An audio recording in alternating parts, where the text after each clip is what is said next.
이제 시편 제 5권에 있는 마지막 부분에 다윗의 시라고 묶여져 있는 시편들이 138편부터 나오는데 오늘은 그 중에서도 이제 네 번째 시 141편을 보게 됩니다.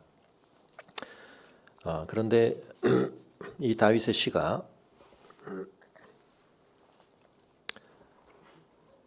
이어지는 가운데 우리에게 한편 다윗으로 대표되어지는 이 시에 다윗의 시라는 이름이 붙여졌다는 것이 실제로 다윗이 자신의 생애 중에 어떤 시점에 지은 시라고 볼 수도 있겠고, 그러나 한편은 이 시편 전체가 편집되는 과정에서 여기에 다시 다윗의 시를 따로 묶어 놓은 것 속에는 마치 우리 사도신경이라는 고백의 이름이 그런데요. 사도신경이라고 우리가 부르지만 이 신경을 사도들이 직접 다 작성했다고 우리가 보지는 않습니다. 그 내용이 사도들이 전한 복음에 가장 충실한 신앙 고백을 모았다, 이런 뜻입니다. 사도적인 내용을 충실하게 반영하는 신앙 고백이다, 이런 뜻입니다. 그런 점에 있어서 이 시들이 한편은 다윗이 직접 쓴 시들로부터 우리에게 전해져 있을 수도 있고, 그러나 또 한편은 이 이름에 다윗이라는 이름을 붙이는 것을 통하여 어떤 의미에서는 이 시 속에 담겨 있는 고백을 이상화한다, 이렇게 볼 수 있겠죠. 다윗이라고 하는 인물, 이스라엘 역사의 왕정 시대를, 통일왕국 시대를 시작하였던, 그러면서 하나님의 역사를 놀랍게 경험했던, 그러면서 실제로 하나님 앞에 가장 아름다운 영적 고백을 깊이 했던 그 다윗의 이름으로 일컬어질 만한 시다, 이렇게 볼 수도 있다는 것입니다. 실제로 많은 신학자들은, 특히 자유주의 신학자들은 그렇게 많이 보는데요. 그런 의미들을 우리가 감안한다 하더라도 이런 생각을 해볼 수 있습니다. 세상에 많은 노래가 있지만 어떤 노래는 그것을 우리의 노래로 삼음직한, 지난주에 그래서 인도자를 따라 부르는 노래라 그렇게 말씀을 드렸는데, 이것이 그냥 한 개인의 노래가 아니라 이 노래를 공동체 전체가 자신들의 노래로 삼았다, 내 고백으로 삼았고 우리의 공통된 고백으로 삼았다는 뜻입니다. 자, 그런 점에 있어서 오늘은 이런 관점에서 우리가 이 시편을 한번 봤으면 하는데요. 이 시를 고백하는 사람의 삶을 우리가 우리의 것으로 삼는다고 할 때 우리의 존재 속에 어떤 일들이 더 잘 일어나고 활성화되어야 한다는 뜻일까? 라고 제가 생각을 해보며 오늘 설교의 제목을 좀 또 어떤 분들이 보시기에는 좀 이상하게 붙였는데요. 거기 외래 용어들이 3개나 등장을 하는데 이것들이 다 무슨 장치들이죠. 밸브와 필터와 렌즈. 그래서 조금 우리 안에 일어나는 어떤 작용을 물리적인 작용으로 환원시킨 것이 좀 죄송스럽기는 합니다만, 그렇게 좀 이미지화를 해 보시면 좋겠습니다. 그래서 밸브라는 건 뭡니까? 이렇게 하면 뭔가가 지금 폭우가 많이 쏟아지면 댐에도 물이 가득 채워져 있죠. 근데 일종의 거기에 수문을 열면 물이 쏟아져 나옵니다. 그러나 이제 수도꼭지도 마찬가지로 밸브를 열면 물이 쏟아져 나오고 잠그면 물이 그 안에 갇혀 있게 됩니다. 필터라는 건 뭐죠? 필터. 여러 종류의 필터가 있습니다, 그죠? 우리 오늘 아까 조금 소음이 크게 났었는데 제가 오늘 깜빡했는데 우리 예배 시간에는 저 공기청정기를 꺼주시면 됩니다.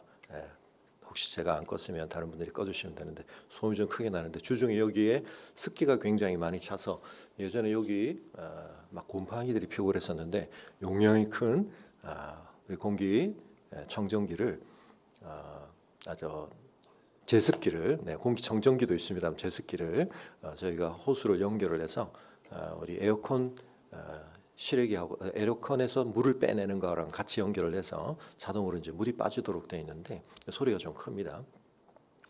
근데 저 안에도 필터가 있습니다. 그래서 지금 보면 약간 필터 청소 이렇게 화면이 뜨는데 그 필터가 크게 지금 제습 성능에는 문제가 없어 저희가 교체를 안 하고 있는데, 공기청정기 이제 필터가 굉장히 중요하죠. 필터를 갈지 않으면, 또는 정수기 같은 경우에도 필터를 제대로 청소하지 않으면 우리가 얻는 효과, 나쁜 공기, 조금 오염된 성분이 있는 물이 들어가서 그 필터들을 거치는 동안 나올 때는 어떤 상태의 공기가 나오는 겁니까? 우리가 호흡을 해도 큰 문제가 없는, 우리가 마셔도 우리 몸에 큰 지장이 없는 공기와 물을 우리가 마실 수 있는 그런 장치를 하는 겁니다. 렌즈라는 것도 여러 가지 측면들이 있는데 여기도 지금 사실 우리 이번에 렌즈를 교체할 뿐만 아니라 아예 빔 프로젝트를 바꿨습니다. 그래서 여러분은 잘 모르시겠지만 우리 장로님들께서 굉장히, 저는 설교를 하고 예배 드릴 때 항상 이쪽을 보니까 제가 이걸 직접 보지라니까 잘 몰랐는데 우리 성도님들이 보시기에 좀 어두워지는 것 같다. 또 양쪽 밸런스가 안 맞는 것 같다. 지금 좀 화나십니까, 여러분? 그러고 보니까 좀 화나신 것 같은가요? 여러분 이 렌즈가 굉장히 비쌉니다. 그래서 렌즈 하나 교체하는데 굉장히 비용이 많이 드는데 이 렌즈가 또 그 안에 있는 전구가 여러 가지 역할들을 제대로 할 수 있도록 하는 그런 과정을 하는 것이죠. 다윗이라는 사람은 왜 그토록 하나님 앞에 아름다운 삶을 살았을까? 또 많은 신앙인들이 그를 이상적인 그런 사람으로 생각해 봄직할까? 지난주에 우리가 순교자 기념주일을 하면서 배은규 목사님에 대해서 생각을 했었는데 앞으로 제가 좀 더 이제 자주 배은규 목사님 얘기도 하고 또 우리 청년들하고도 그렇게 이제 좀 나누기 시작을 했지만 저희가 단기 선교 또는 비전 트립 이런 이름으로 해외에 있는 선교지에 가기 전에 우리에게로 오셨던 선교사님들에 대해서도 좀 더 우리가 알고 선교라는 것이 어떻게 이해돼야 되는가 하는 것들을 좀 이야기를 하고 있는데 우리 청년들하고 배 목사님의 일기도 우리가 같이 보고 배 목사님들이 우리 청년들 시절에 썼던 글도 제가 같이 좀 보여주고 그리고 이제 선교사님들에 대해서 오늘 나중에 잠깐 우리 나눔 시간 다음 주에 좀 더 제대로 된 나눔 시간을 아마 더 자료를 가지고 할 수 있을 텐데 각자가 좀 조사를 하게 했습니다. 그래서 한 명의 선교사를 스스로 조사해서 PPT로 발표하는 그런 시간들을 갖도록 했는데 그렇게 한 이유 중에 하나는 그분을 조금 더 가까이에서 한번 생각해보는 기회. 그래서 그런 삶을 살았던 사람이 존재했다는 사실만 아는 것이 아니라 그 사람을 내가 한번 더 가까이 이해해보고 또 알아가는 과정에서 우리가 그 사람들을 좀 더 벤치마킹할 수 있으면 좋겠다 하는 생각들입니다. 여러분은 자신이 좀 더 나은 사람이 되기 위해서 어떤 조금은 더 이상적인 사람에 대한 그림을, 이미지를, 삶에 대한 히스토리를 가슴에 간직하고 계신가요? 나처럼만 살라 그래 이렇게 굉장한 자신감을 가지고 계시면 그럴 수 없겠지만 나 저 사람 닮고 싶어. 저 사람이 산 삶이 나에게는 참 멋지게 보여. 참 가치 있는 삶인 것 같아. 여러분의 마음속에 어떤 좀 이상화된 누구의 노래가 누구의 삶의 히스토리와 라이프 스토리가 여러분 속에 간직되어 있습니까? 하나님께서는 다윗을 우리 앞에 그렇게 제시하시는 것입니다. 다윗이 그 가슴에 품었던 걸 너희도 좀 품고 살았으면 좋겠고 다윗의 삶에서 이루어진 일들이 너희의 삶에도 좀 이루어지면 좋겠다고 하나님께서 우리에게 말씀하시는데 그걸 다윗의 노래를 엿듣게 하심으로써 다윗이 불렀던 그 노래를 우리도 같이 좀 배우게 하심으로 그렇게 하시는 것입니다. 여러분 그런 점에 있어서 지난주에 제가 조금 설명을 충분히는 못 드려서 왜냐하면 아프간 사태와 관련해서 이제 우리 친구들도 이미 우리 청년들이 2007년에 갓난 아기들이었거나 이런 상태들이었기 때문에 모르죠. 여러분들도 이제 거의 20년이 다 되어가기 때문에 그 상황들을 잘 모르실 수 있는데 어떤 분들은 배영규 목사님이 아프간 가서 단기 선교팀 데리고 가서 돌아가신 게 그냥 사고지 안타까운 사고는 사고인데 그걸 또 순교야 이렇게 생각하시는 분들도 혹 있을지 모르겠습니다만 제가 배 목사님의 그 순교를 제가 순교위원회 위원도 아니고 하지만 하나님께서는 당연히 순교로 기쁘게 받으실 거라고 생각하는 데는 여러 이유가 있습니다. 그런데 우리 친구들하고 이제 첫날 우리 저쪽 용인 쪽에 있는 한국 기독교 순교자 기념관이라는 곳이 있습니다. 거기는 이제 첫날 먼저 저희 가서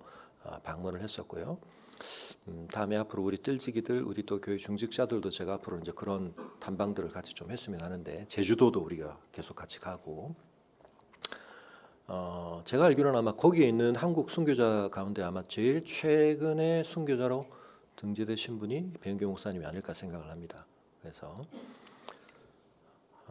공식적으로 한국 교회가 배은규 목사님을 순교자로 인정을 했습니다. 했는데 그것이 단순히 단기 선교를 갔는데 거기서 죽었기 때문만은 아닙니다.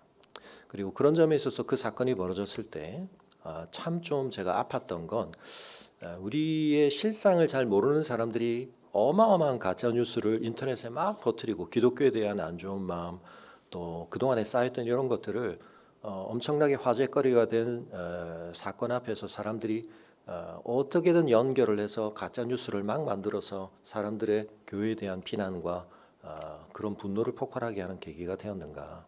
제가 지난주에 제목은 언급을 안 했는데 우리 김은영 교수님 만났더니 즉각 검색해서 제목을 아셨더라고요. 그래서 뭐 제가 제목을 숨기지 않겠습니다. 세 자매라는 영화인데요. 세 자매 문소리가 나오는 너무 적나라하게 그냥 교회가 그려져서 근데 여러분 그런 교회에 대해서 사람들이 가지고 있는 반감 뭐 여러 가지 그런 불만 이런 것들이 그 2007년에 어마어마하게 쏟아졌었습니다. 근데 그때는 저희가 그걸 뭐 일일이 대응할 수도 없었고 할 필요도 없었고 그때는 그게 주된 목적이 아니었기 때문에 그렇게 되었지만 그게 마치 사실처럼 새겨지고 정부가 가지 말라고 하는데 비행기까지 줘서 돌아오라고 하는데 기어코 유서 써서 가서 뭐 이런 말도 안 되는 이야기들. 여러분 비자가 정식적으로 발급됐고 저희 가기 전에 한동대 팀 가 있었고 수많은 팀들이 다 가 있던 곳입니다.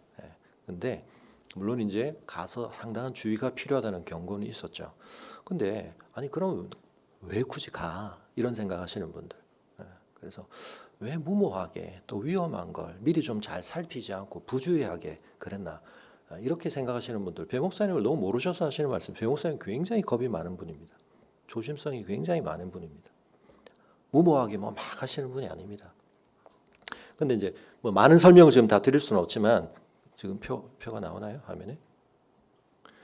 우리 분당 샘물교에 있는 순교자 기념관과 요즘 안타깝게 주중에는 여기 순교 기념관을 닫아 놓던데 가면 이제 여기 이런 제가 사진으로 찍어온 겁니다. 이 표가 있습니다. 여기 보면 2007년에 아프간에 가기 전에 샘물교회에서 특히 청년회를 중심으로 어떻게 아프간이 이미 기도의 대상이었고 사역의 대상이었나 하는 것을 보여주는 것입니다. 아까 말씀드렸던 것처럼 참 많은 비난들이 있었지만 그 중에 화면 잠깐만 전환해 주시고요. 네. 나중에 다시 틀어주시고요. 교계에서도 또는 선교 학회나 선교사님들의 어떤 그 모임 같은 곳에서도 이런 비난에 또는 뭐 자성의 목소리 비슷한 이런 얘기들이 많았습니다. 뭐냐면 한국 교회가 그동안 너무 청년들 중심으로 무슨 단기 선교니 비전 트립 이러면서 방학 때가 되면 많은 돈 들여서 사실 그 해외여행 비슷한 거를 막 많이 다니고 이렇게 했던 것에 대해서 별로 준비도 안 하고 진정성도 없고 가서는 뭐 잠깐 뭐 이런 거 하다가는 그냥 관광하고 오고 이런 것들에 대한 그동안 많은 걸러지지 않은 것들이 이번 사건을 통해서 점검돼야 된다. 저는 사실 누구보다 그런 단기 선교에 대해서 조금 주의를 해야 된다는 생각을 더 많이 가지고 있어서 사실은 제가 배 목사님이 그렇게 하시는 건 아닌데 저는 선교 우리 청년들을 향한 선교의 방향이 좀 더 통전적인 선교 쪽으로 가야 된다는 생각을 좀 가지고 있어서 그때 우리 청년부 출신들을 좀 느꼈겠지만 하여튼 저는 그런 살짝의 긴장이 좀 있었습니다. 그런데 배 목사님이 그렇게 하지는 않았습니다. 그럼 왜 아프간에 그 어려운 시기에 20 몇 명이 갔냐? 여러분 제가 이제 표를 잠깐 넘겨라고 한 여기 실명들이 나오기 때문인데 여러분 여기 청년회 출신으로 또는 샘물교 출신으로 총 7명의 선교사가 거기 가 있었습니다. 2003년부터 시작을 해서 간호사로 어린이집 교사로 의사로 단기로 갔다가 헌신하고 장기 선교사로 파송돼서 한 교회에서 몇 명이 갔다고요? 7명의 우리 가족이 있었습니다. 그러니까 상당히 어려움이 있었지만 이럴 때 갈 때 어떻게 되느냐 하면 여러분 여기서 돈을 보내거나 자원을 보낼 때 북한도 마찬가지지만 이게 우리가 원하는 대상에게 안전하게 전달된다는 보장이 없습니다. 그래서 한 번씩 단기 선교 갈 때 우리가 짐을 가지고 가는 겁니다. 약품 필요한 거, 옷 필요한 거, 돈 필요한 거 이런 것들을 우리가 가지고 가면 어떻게 되죠? 직접 전달할 수 있는 겁니다. 그래서 20 몇 명이 가면 어마어마한 걸 가져갈 수 있는 겁니다. 그렇게 가지고 가서 전달도 하고 그리고 아무 연고도 없던 선교사님한테 그냥 전화 한번 해가지고 우리 거기 한번 가려고 하는데 가이드 해주십시오. 이런 식으로 진행된 단기 선교가 아닙니다, 여러분. 한국 교회 안에서 이런 단기 선교를 하는 곳은 제가 알기로 배 목사님 정도 수준을 하는 그런 교회는 거의 없었을 겁니다. 아마.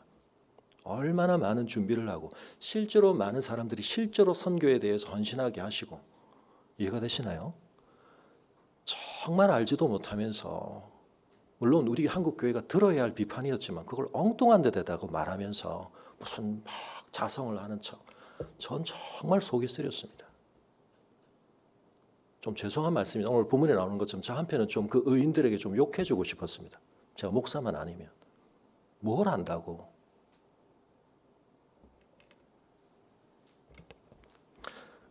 이런 말씀을 드리는 이유는 여러분, 상황을 좀 아시고 비판도 하십시오. 뭐 그냥 단기 선교 가가지고 우발적 사고를 당해가지고 그렇지 않습니다, 여러분. 그리고 여러분, 우리 청년들이 이번에 알았겠지만 우리나라에 100년 전에 온 선교사들 역사를 여러분 조금만 보십시오. 말도 안 되게 저렇게 와서 죽은 게 뭐야? 어떻게 되는 거야? 라고 말할 수밖에 없는 분들이 너무 많습니다, 여러분. 나이 좀 많아서 죽은 사람들이 50대에 죽은 거 거의 40대, 30대, 오늘 나중에 말씀드렸다면 20대 와가지고 1년도 채 사역 못하고 죽은 사람들. 여러분, 본국에서 그대로 있었으면 너무너무 전도 유명한 사람들, 신학교에서 가르칠 수 있는 사람들, 교회로 해서 엄청나게 섬길 수 있는 사람들, 그렇게 와서 죽었습니다. 그 얘기는 좀 이따 마지막에 하기로 하고요. 지난주 중에 제가 이제 배 목사님 딸 우리 사모님하고 지혜를 한번 또 불러서 헬로우드레스에서 또 식사할 수 있도록 해주셔서 대접하면서 지혜한테 제가 지혜야, 나는 목사님이기도 하지만 삼촌이라고 생각하고 그런 앞으로의 인생에 그날 이제 면접을 뭐 준비한다 그래서 면접에 대해서 제가 좀 많이 이야기도 해주고 그렇게 했었는데, 목사의 자녀, 선교사의 자녀, 여러분 우리나라 온 선교사님들에게 제가 굉장히 존경하는 점 중에 하나는 뭐냐면, 여러분 1대 선교사가 왔는데 여러분 양화전에 가시면 그 1대 선교사는 본국으로 돌아가시거나 이런 경우로 한국에 무덤이 없는 분들이 있는데 2세가 3세가 여기 묻혀 있는 분들 많습니다. 자녀가, 손자가 대를 이어서 함께 선교한 것입니다. 무슨지 이해가 되시나요? 여러분, 목사와 선교사 자녀들이 신앙을 버리는 경우가 많습니다. 너무 부모가 고생하는 걸 봤거든요. 너무 힘든 걸 보거든요. 그런데 우리 선교사님들이 너무 한국에 온 선교사님들의 수준을 아시는 게 뭐냐면 그 자녀들이 선교에 헌신했습니다. 그게 가치 있다는 걸 안 거죠. 자기도 거기에 헌신한 겁니다. 내 육신의 부모이지만 그 부모의 DNA만 내가 물려받은 게 아니라 그 부모 속에 있는 하나님 앞에서의 영적인 모습이 멋져 보인 겁니다. 괜찮아 보였던 겁니다. 따라가고 싶었던 겁니다. 여러분, 이런 일이 우리에게 일어나야 합니다. 여러분 가슴 속에 누가 계십니까? 저는 목사로서 제가 배영규 목사님을 가까이 만났다는 게 저에게 참 짐이기도 한데 한편은 저를 많이 지탱해 줍니다. 내가 이러면 안 되지. 내가 이 정도로 이러면 안 되지.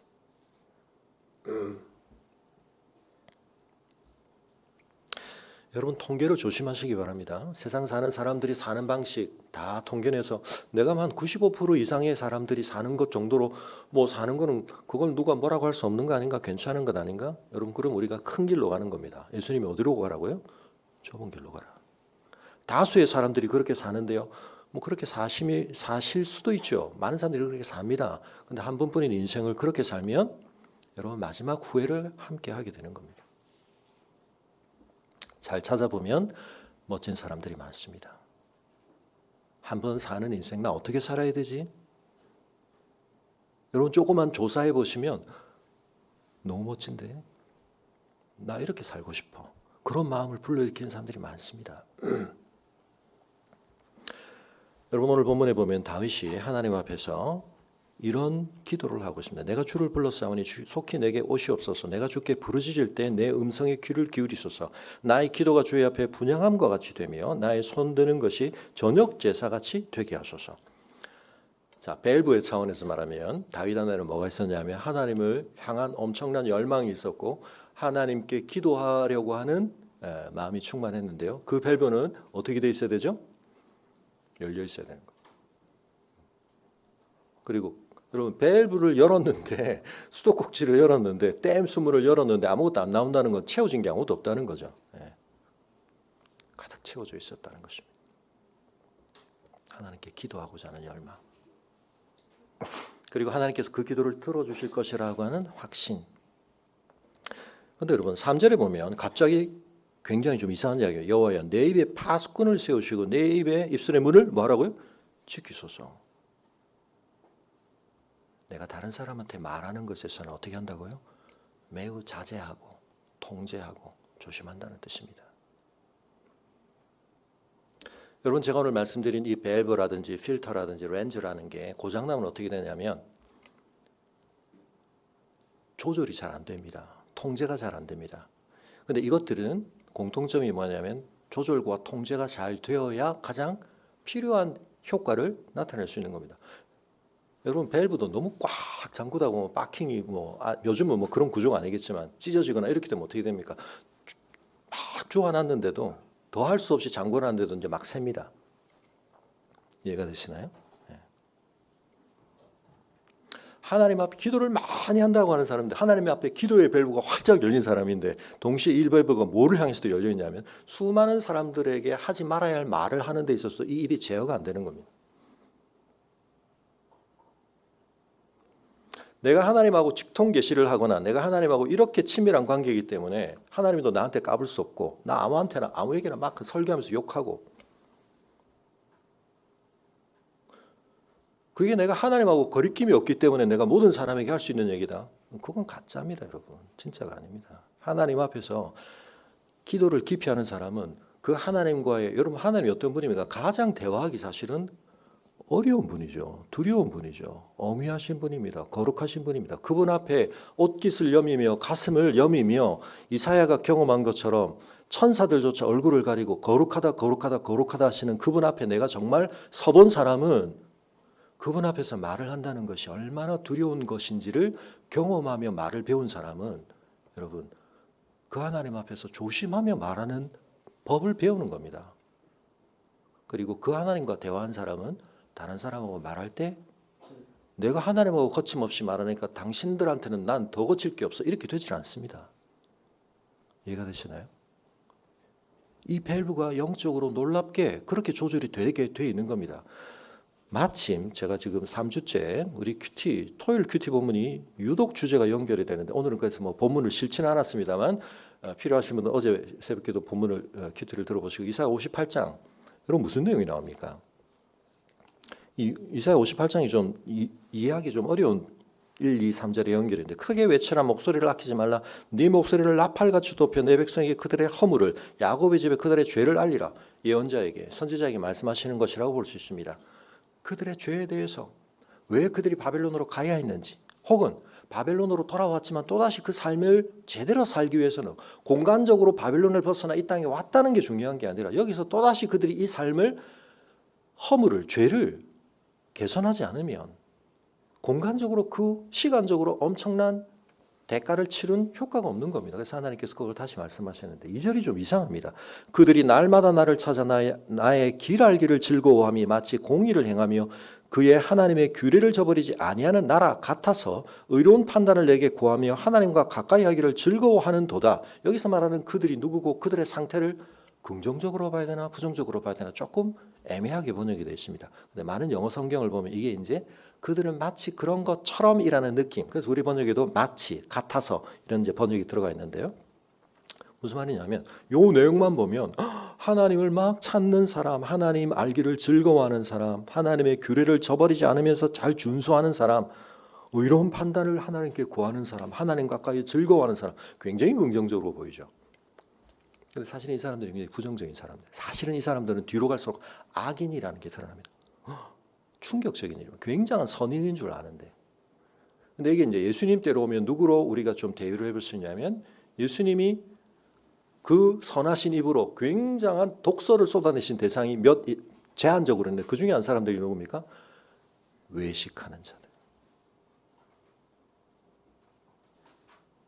독사의 자식들아. 화 있을 진짜 선지자들이 저주를 쏟아부었던 그 내용들을 받아들이면서 얘기를 하십니다. 근데 그 사람들이 뭐 하고 있었습니까? 성전 예배 잘 드릴 뿐만 아니라 성전 어귀에 서서 기도하고 11조 드리고 모든 걸 너무나 완벽하게 하는 사람들입니다. 근데 예수님이 왜 그렇게 하셨을까요? 이게 안팎이 다르기 때문입니다. 그리고 자기들이 그렇게 한다는 사실에 대해 자기 스스로의 자기의가 가득 찬 사람들. 근데 예수님은 그 사람보다 감히 하늘을 향해 고개를 들지도 못하고 단식하며 자 나는 죄인으로소이다라고 말하는 세리가 오히려 하나님 앞에 더 받아들여질 가능성이 높다. 완전히 판단을 뒤집은 일을 하시는데 3절에 보면 우리가 금식하되 어찌하여 주께서 보지 아니하시며 우리가 마음을 괴롭게 하되 어찌하여 주께서 알아주지 아니하시나이까.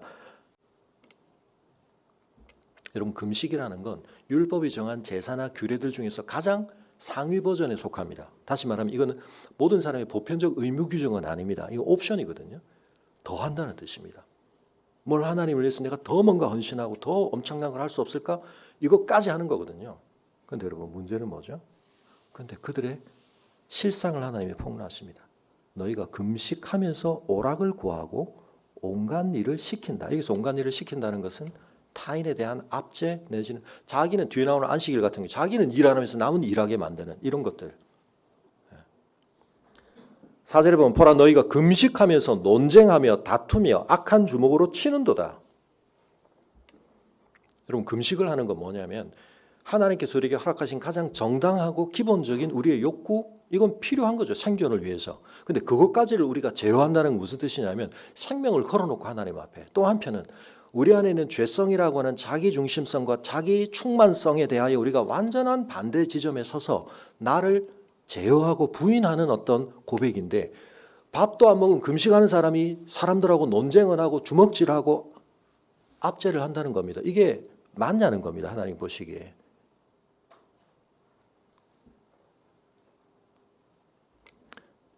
여러분 너희가 오늘 금식하는 것은 너희 목소리를 나한테 상달하게 하려는 것 아니냐? 근데 이것이 내가 어찌 기뻐하는 금식이 되겠으며 이것이 어찌 사람이 자기의 마음을 괴롭게 하는 날이 되겠느냐? 앞뒤가 안 맞아 너 지금. 내적 통합성이 없어 그런 뜻입니다.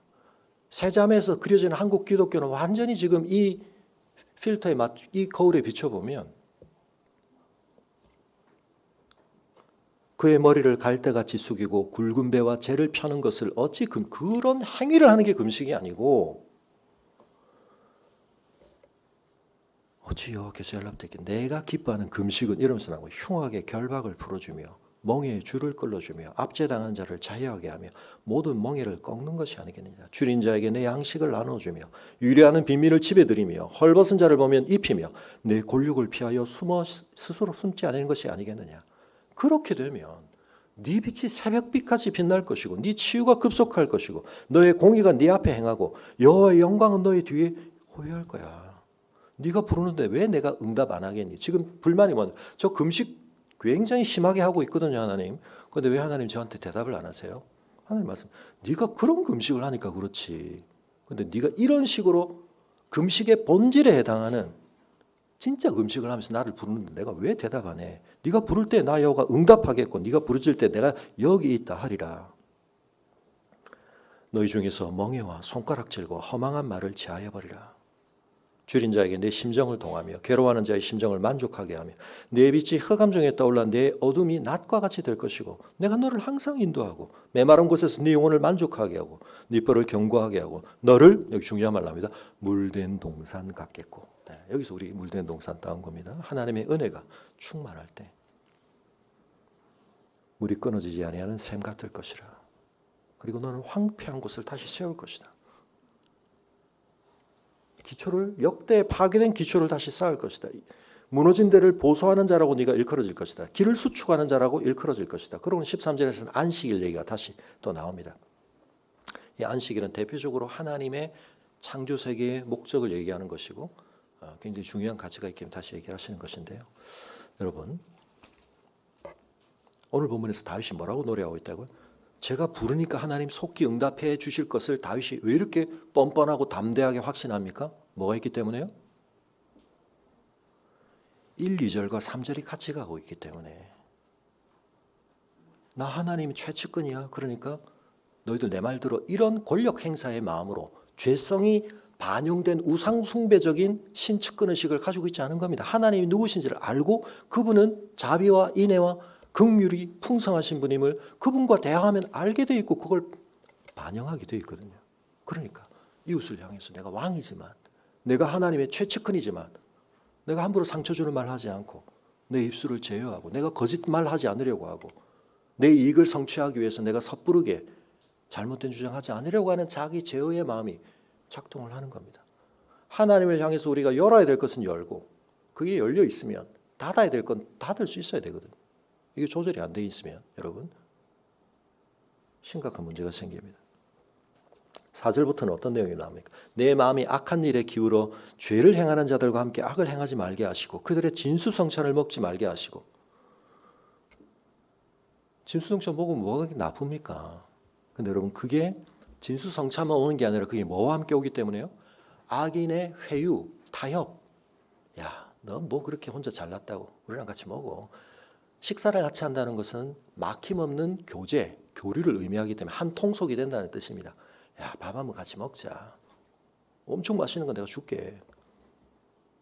맛있는 것만 먹고 내가 관계는 이게 잘 안 되기 때문에 아예 뭐라는 겁니까? 그걸 거부한다는 겁니다. 우리가 다니엘서에서 본 것처럼 다니엘과 그 세 친구들이 왜 왕이 주는 진미를 먹지 않았습니까? 그게 한편 왕의 최측근이 되는 엘리트가 되는 왕의 특권을 누리는 사람들이 되는 거기도 하고, 그러니까 엄청난 걸 왕만 줄 수 있는 것을 누리기도 하지만, 그렇게 되면 내가 나의 참 왕이신 하나님께만 드려야 될 충성이나 이 왕이 요구하는 어떤 것에 대해서 내가 거절을 해야 될 때 할 수 없게 코가 끼이는 거거든요. 그걸 거절하는 겁니다. 그게 내 정체성이 되지 않도록, 그게 내 신분이 되지 않도록, 그걸 먹어버리면, 그걸 받아버리면, 그걸 삼켜버리면, 그걸 걸러내지 않게 되면 내 안에 썩은 것이 들어와 있는데 내 존재를, 내 삶을 썩게 하는 겁니다. 그건 안 먹을래. 먹고 싶죠. 그러니까 이런 기도를 하는 겁니다. 내 마음이 악한 자들이 유혹을 하는데, 나한테 제안을 하는데 거기 제 마음이 기울어지지 않도록 저를 좀 지켜주십시오. 쉽지 않기 때문에. 근데 여러분 5절의 번역이 조금 애매하기는 합니다만 6절은 더 사실은 어려운 번역인데 오늘 그건 넘어가겠습니다. 어쨌든 의인이 나를 칠지라도, 여기서 의인을 그냥 의인으로 보겠습니다. 의인이 나를 치는 이유는 뭘까요? 물론 오해했을 수도 있습니다. 그러나 한편은 나 잘 되라고.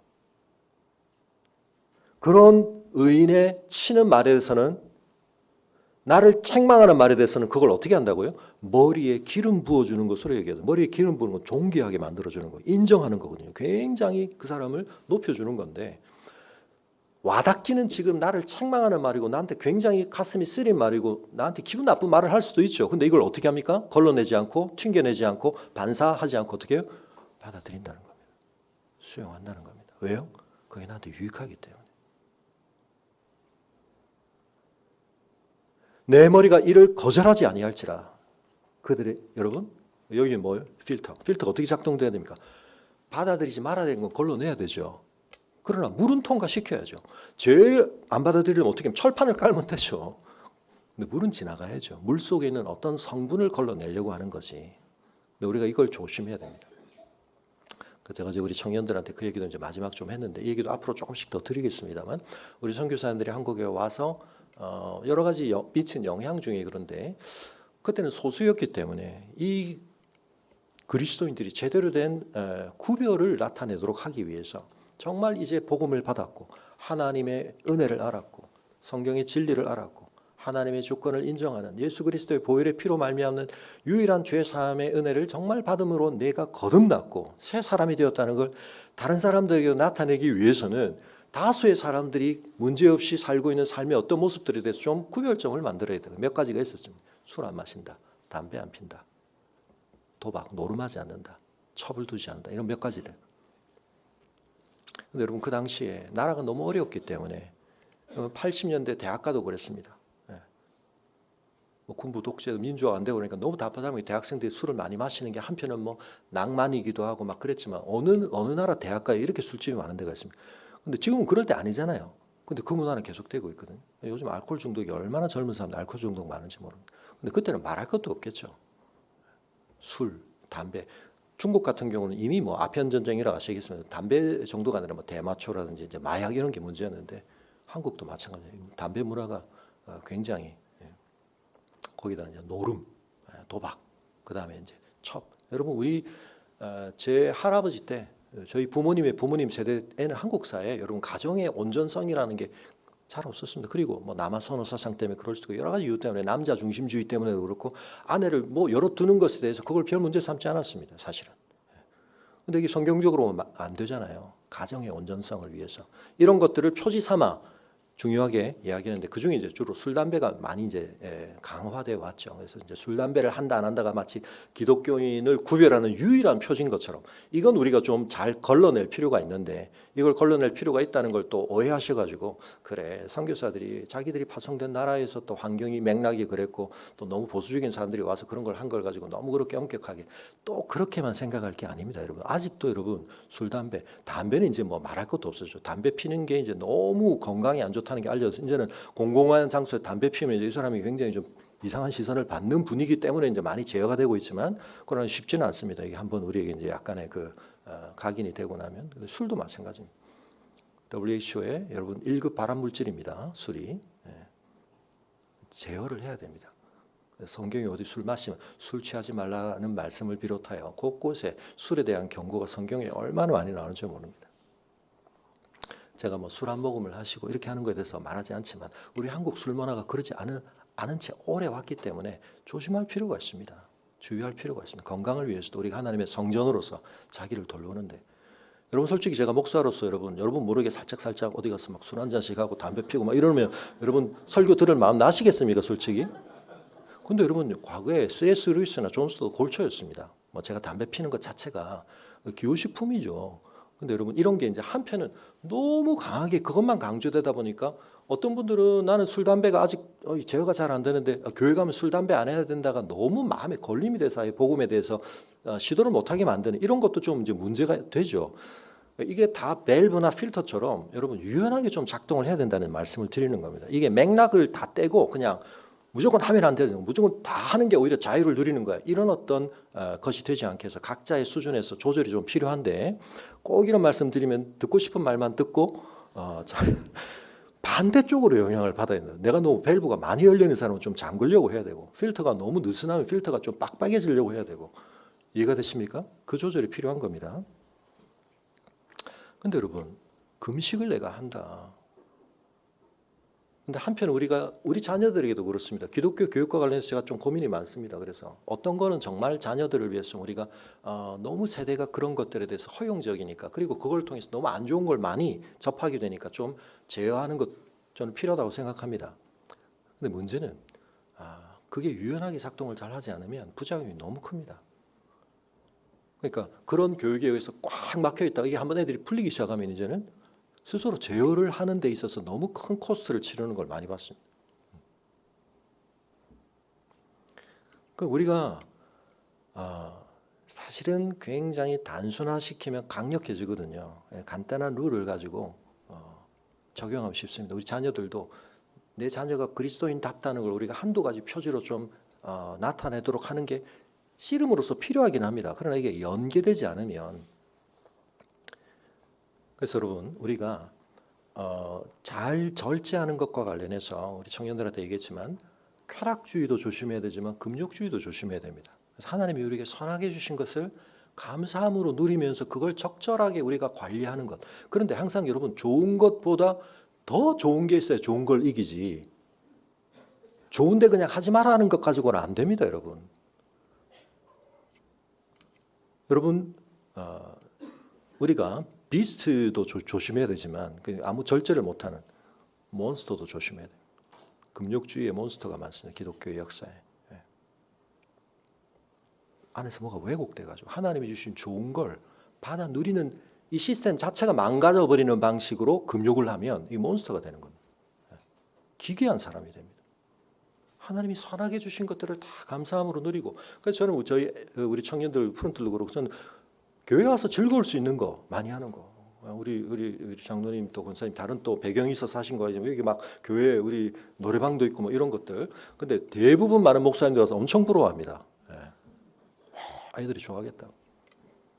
딴 데 가서 사는 것보다 얼마나 좋습니까, 여러분? 교회에 있으니까. 다만 그 좋은 것에 고착되지 않고 우리가, 근데 좋은 걸 누려봐야 더 좋은 게 있다는 것에 대한 기대가 생기고, 더 좋은 걸 통해서 그 좋은 거, 그거 영원한 게 아니야. 그건 시들해질 수 있어. 근데 진짜 더 좋은 게 있구나. 맛있는 걸 먹어봐야 진짜 더 맛있는 게 있구나. 몸에 더 진짜 좋은 게 있구나. 이런 데 대한 선호도가 생기는 거거든요. 모든 음식을 먹지 말아라. 이렇게 되면 건강이 나빠지잖아요. 내 안에 있는 뭔가를 좋아하는 센서 자체는 하나님이 주신 겁니다. 다만 그 센서를 통해서 우리가 조절되지 않고 어떤 것에 과해지고 어떤 것에 우리가 너무 탐닉하게 되고 고착되게 되고, 이게 이제 문제인 건데, 그걸 넘어서게 만드는 과정을 우리가 너무 단순화시키면 한동안은 굉장히 상태가 좋아 보이지만 안에서 곪고 있는 겁니다. 이해가 되시나요? 제가 사실은 많은 얘기를 지금 섞어 하는데 자신이 들어야 할 얘기를 들으실 수 있는 귀가 열리실 수 있기를 바랍니다. 또 집에 가가지고 목사님이 이런 얘기 하더라. 아내하고 남편이 전혀 다른 얘기를 서로. 여러분, 그래서 다니엘도 그렇고요, 다윗도 그렇고요. 다니엘을 보십시오. 요셉을 보십시오. 뭐가 꽉 막혀 있는 게 아니고요. 그 삶을 통해서 오늘 제가 드린 이 비유 속에 하나의 또 공통점은 뭔가 중요한 것들이 흐르죠. 그 흐름 속에서 그 작용들이 일어나는 겁니다. 여러분, 마지막은 뭡니까? 제일 마지막에 오늘 이 재판관들의 운명, 악인들의 운명에 대해서 얘기하는데, 그 재판관들조차 바위 곁에 던져졌다. 그 결과를 통해 내 말이 옳았다는 것이 이제 입증되는 겁니다. 선지자의 말이 옳았고 하나님의 의인의 말이, 그때는 듣지도 않았고 쓸데없는 소리 한다, 재수 없는 소리 한다 그랬지만, 그 말을 내가 들었어야 되는구나. 자녀 여러분, 지금 단 것보다 부모님 말이 나중에 훨씬 달 수 있습니다. 내가 그때 공부를 했어야 되는구나. 내가 그때 운동을 좀 열심히 했어야 되는구나.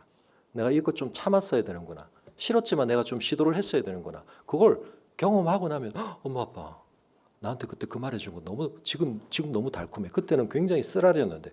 다윗이 뭐라고요? 내 의인이 나한테 하는 어떤 책망의 말도 어떻게 듣는다고요? 머리에 기름 부어주는 걸로 듣는다는 겁니다. 여러분, 하물며 부모님이 여러분에게 하는 말 중에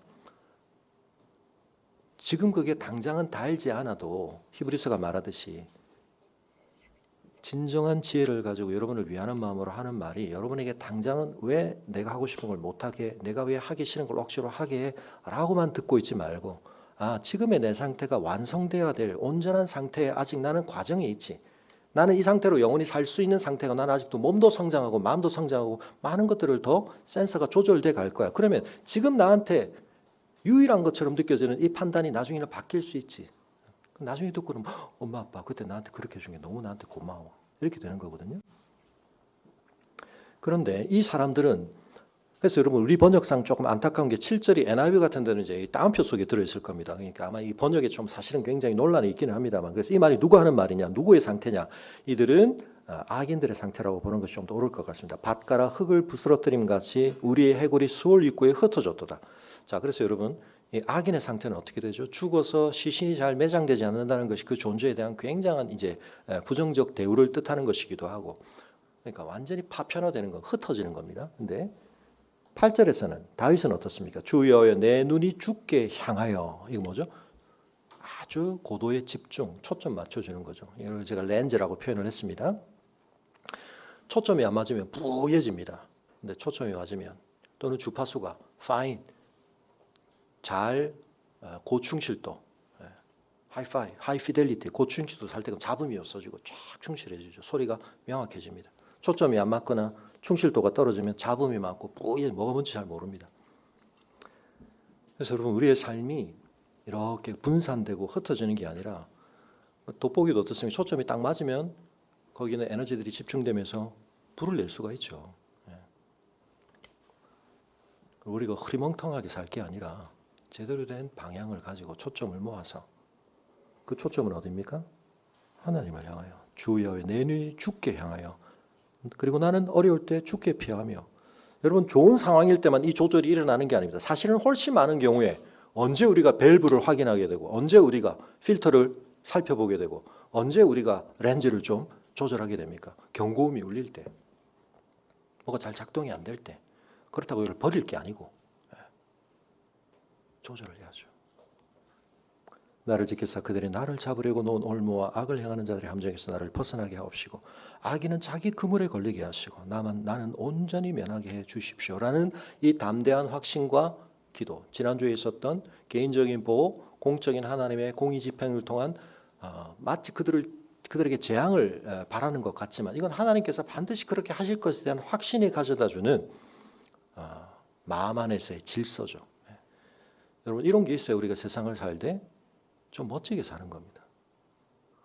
근데 그렇지 않으면 잘 사는 것 같은데 사실은 10년 지나서 보면, 20년 지나서 보면 평생을 살고 났는데 내가 봐도 그렇고 남이 봐도 그렇고 누가 살았나 싶은 삶을 우리가 사는 겁니다.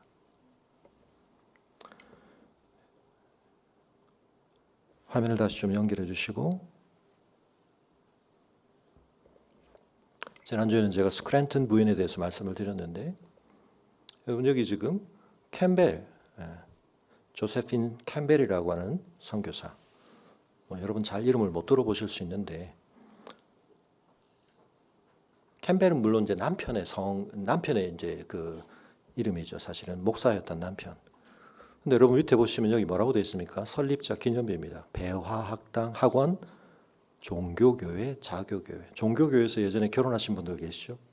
그 종교교회, 자교교회, 배화학당 다 이분의 영향력 안에서 생긴 기관과 교회들입니다. 그런데 여러분 이 묘비 자세히 보십시오. 1953년생인데 27살쯤 나이에 목사였던 남편이 세상을 먼저 떠납니다. 결혼 생활 한 5년인가 하고 아들, 딸, 자녀가 있었는데 얼마 안 돼서 두 자녀도 다 세상을 떠납니다. 병으로. 그 다음 어떤 삶이 여러분 자동적으로 머리에 그려지십니까? 많은 어려움이 있었겠죠. 근데 하나님 앞에 씨름하며 비어진 자기 인생. 나오미 같죠. 룻기에 보면. 아무것도 자기에게 없는 그 인생, 내가 하나님께 드려서 하나님이 그걸 하나님의 것으로 채우도록 해야 되겠다. 시카고로, 텍사스 출신인데 시카고로 가가지고 그때 처음 간호사가 되기로 교육을 받습니다. 5, 6년에 걸쳐서 간호사가 됩니다.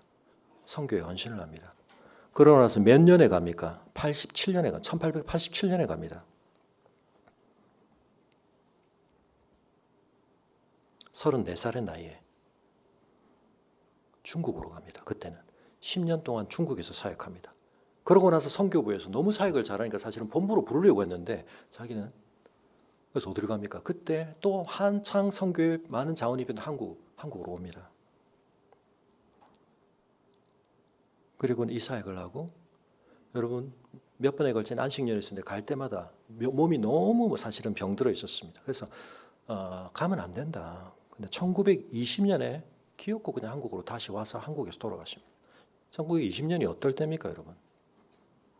우리나라가 어떤 상황일 때입니까?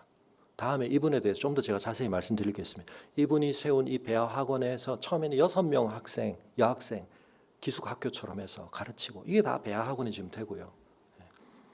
거기서 여러분 3.1 운동 펼친 국가 유공자들이, 그 여학생들이 다 6명 감옥에 갇히고, 교사들.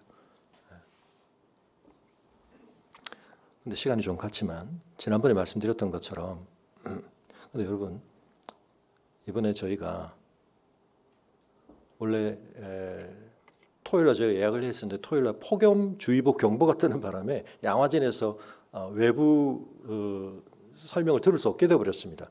요 분이 지난번에 우리 RIP 때문에 오시겠다고 약속하신 목요일 담당 팀장님이신데 오셨어요. 그래가지고 그날 전체가 실내에서 이제 설명을 듣게 됐는데 이분이 워낙 이제 대표적으로 하시는 분이라 이분이 그냥 우리 덕분에 그날 온 사람은 다 이분의 설명을 들을 수 있게 됐는데 쫙 순차적으로 앉아 있는데 저희가 제일 1번으로 10시에 저희는 등록을 했기 때문에 근데 또 이제 뒤에 홀 관람하는 또 그게 있는데 그거는 뒤쪽부터 빼가시더라고요. 그래서 저희는 그냥 또 기다리는 마음에 시간 순서상 근데 이분이 남아가지고 저희 애들을 위해서만 더 해주셨어요. 우리 기념사진도 제가 찍고 이분은 저보고 뭐 배우 같다 그러죠. 저는 이분이 배우 같다 그러 서로 막 칭찬하면서 막 주라기 공원에 나오는 그 주인공 같아요. 저 실제로 다음에 한번 기회가 되면 저에게 한번 모셨으면 양화전에 대한 설명을 한번 저랑 아주 좀 친해졌습니다. 그래서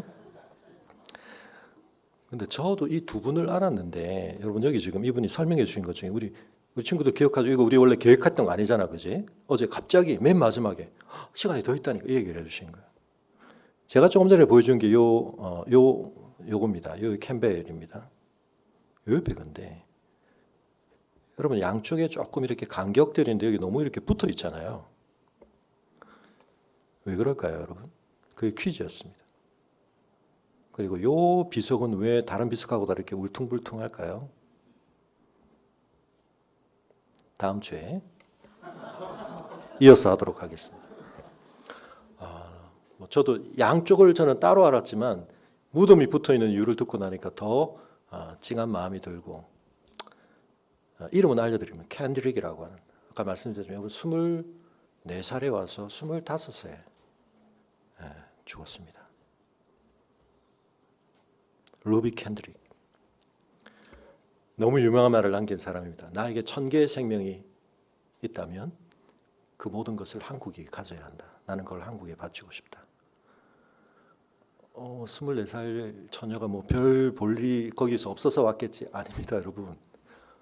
굉장한 실력을 가지고 신학교에서 가르칠 수 있는 이미 교수직을 일종의 가졌다고도 볼 수 있는 뭐 우리가 외모 가지고 막 이런 얘기하면 좀 그렇긴 하지만 여러분 제가 한 얘기가 아니고 이분이 하신 얘기입니다. 영화배우 같지 않냐고. 네. 너무 아름다운 여성이죠. 너무 할 일이 많았겠죠. 한국 가서 1년째 사역을 못하고 죽었습니다. 다음에 제가 말씀드릴게요. 근데 이 캔드릭의 죽음이 그 당시에 마지막 남긴 편지가 그 당시 모임을 하고 있던 곳에 유서처럼 전달이 되었고 거기서 선교대회에 모였던 청년들이 그 편지를 듣고 그 자리에서 20명이 헌신을 하고 12만 불을 모아서 한국으로 보내고 100몇십 명이 한국으로 오게 됩니다. 그래서 답을 말하면 안 되는데 다음 주 퀴즈. 네, 이미 뭐 답이 나왔어요. 왜 비석이 이렇게 돼 있을까 한번 생각해 보시고 다음 주에 이어서 하겠습니다. 말씀을 맺겠습니다. 화면 전환해 주시고요. 여러분, 우리가 한번 사는 인생인데 좀 멋지게 살아야 되지 않을까요? 근데 멋지게 산다는 거에 대해서 여러분, 우리의 미디어가 우리의 주변 사람들이 철석같이 믿고 있고 따르고 있는 어떤 흐름 우리가 거스르기 참 쉽지 않습니다. 근데 그렇게 살다 보면 별 뭣도 아닌 걸 우리가 쫓아가다가 말씀 속에 나오지만 먹어봐야 배부르게 할 수 없는 걸 위하여 은을 달아주고 진정으로 우리에게 가치 없는 걸 위해서 우리가 목매달고 살다가 그냥 인생을 허비하는 겁니다. 여러분 멋지게 산 사람들이 많습니다. 누구 앞에서요? 하나님 앞에서요. 근데 세상 사람들은 그 사람들 꼭 멋있다고 생각지 않습니다. 근데 여러분 아는 사람은 그 멋이 너무 빛납니다.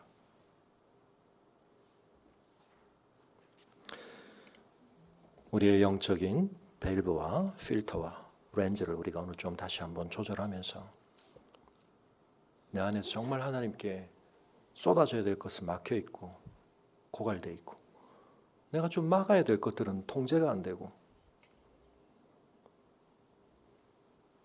내가 걸러내야 할 것들을 너무 잘 받아들이고 내가 정말 수용해야 할 것들은 의인의 깨우침과 하나님의 권면에 대해서는 우리가 억한 심정으로 듣지 않고 우리의 삶이 막 흩어져 있고 모아야 될 것들을 제대로 모으지 않지 살아가고 있지 않은지 우리 자신들을 돌아보며 이 시간 함께 우리 자리에서 일어나서 기도하겠습니다. 우리도 다윗처럼, 다니엘처럼, 배영규 목사님처럼, 캠벨처럼, 캔드릭처럼 오늘 우리의 시대 속에서, 오늘 우리의 상황 속에서 살아보고 싶습니다. 우리의 영적인 밸브를, 우리의 영적인 필터를, 우리의 영적인 렌즈를 하나님의 말씀 앞에 점검하며 우리가 너무 막무가내로 살고 있지 않은지, 점검하지 않고 살고 있지 않은지, 조절하지 않고 살고 있지 않은지, 이걸 통합하고 이것이 유기적으로 상황에 맞게, 때에 맞게, 본질에 충실하게, 참된 가치에 제대로 그 체계를 따라 오작동하지 않고 과작동하지 않고 정말 아름답게 작동되어서 우리의 삶이 하나님 앞에 약속된 복을 누릴 뿐만 아니라 우리가 그 복의 통로가 되게 해주시고 많은 사람들에게 우리가 그 영향과 향기를 드러내는 자들 되게 하여 주옵소서. 우리 함께 기도하겠습니다.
살아계신 하나님은 그 깊은 뜻 위하여 너희로